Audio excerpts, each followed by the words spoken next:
अधिक मास में किए जाने वाले दान धर्म का बहुत महत्व होता है। अमावस्या के दिन देर तक नहीं सोना चाहिए।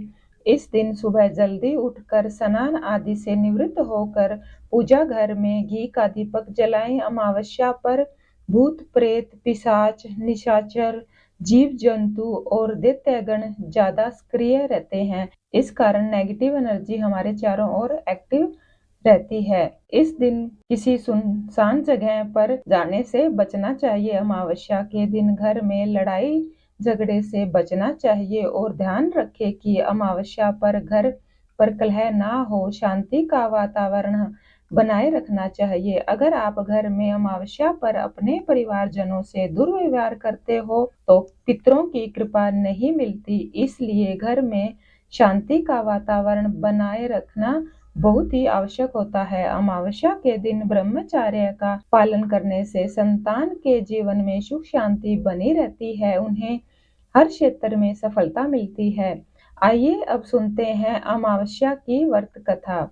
एक बार एक गरीब ब्राह्मण परिवार था। उस परिवार में बहुत ही सुंदर और संस्कारी एक गुणवान पुत्री थी, परंतु गरीब होने के कारण उसका विवाह नहीं हो पा रहा था, जिस वजह से ब्राह्मण और उसकी पत्नी बहुत चिंतित थे। एक दिन उस ब्राह्मण के घर एक साधु पधारे। वह ब्राह्मण के सेवा भाव से बहुत प्रसन्न हुए और कन्या को लंबी आयु का आशीर्वाद दिया और कहा कि इस कन्या की हथेली में विवाह का योग नहीं है। तब ब्राह्मण दंपति ने साधु से पूछा कि ये कन्या ऐसा कौन सा शुभ करे जिससे इसके जीवन में विवाह का योग प्रबल हो जाए। तब साधु ने बताया कि कुछ ही दूरी पर एक गांव में सोना नाम की एक धोबिन रहती है, जो बहुत ही संस्कारी और पतिव्रता नारी है। यदि आपकी पुत्री उसकी सेवा करे और वह धोबिन इसकी मांग में अपना सिंदूर लगा दे तो उसके बाद इस कन्या का विवाह हो जाएगा। साधु ने यह भी कहा कि वह धोबिन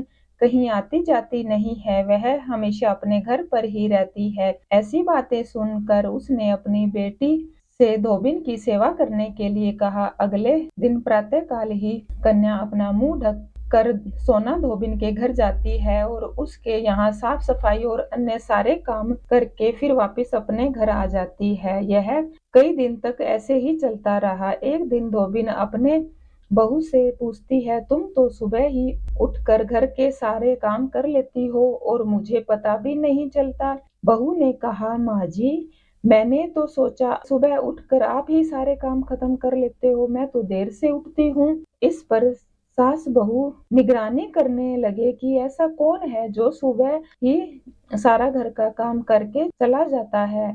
दोनों सास बहू ने देखा कि एक कन्या अंधेरे में आती है और घर के सारे काम करके फिर वापस चली जाती है। अगले दिन जब ब्राह्मण की पुत्री धोबिन के घर आई तो धोबिन उसके पैरों में गिर पड़ी और पूछने लगी, हे देवी, आप कौन है जो इस तरह चुपचाप मेरे घर की चाकरी कर रही है। तब कन्या ने साधु द्वारा बताई गई सारी बातें बताई। लड़की की बातें सुनकर सोना धोबिन सिंदूर देने के लिए तैयार हो गई। सोना धोबिन के पति अस्वस्थ थे, वह कहीं बाहर जा रहे थे।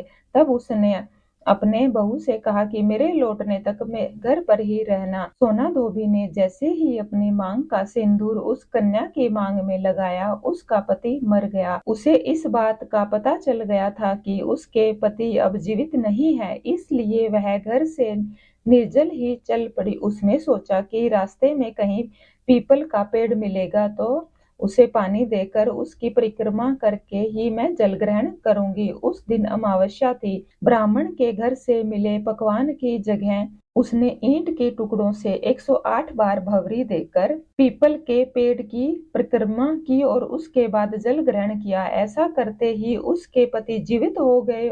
इसलिए जो व्यक्ति हर अमावस्या के दिन भवरी देता है, यानी भोजन की सामग्री दान करता है, उसके यहाँ सुख सौभाग्य में हमेशा वृद्धि होती है। पीपल के पेड़ में त्रिदेवों का वास होता है। जो व्यक्ति अमावस्या को पीपल के पेड़ की पूजा करता है उसे अखंड सौभाग्य की प्राप्ति होती है। इस कथा को अमावस्या के दिन जरूर सुनना चाहिए। अगर आपको यह कथा पसंद आई है तो कमेंट बॉक्स में ओम नमः शिवाय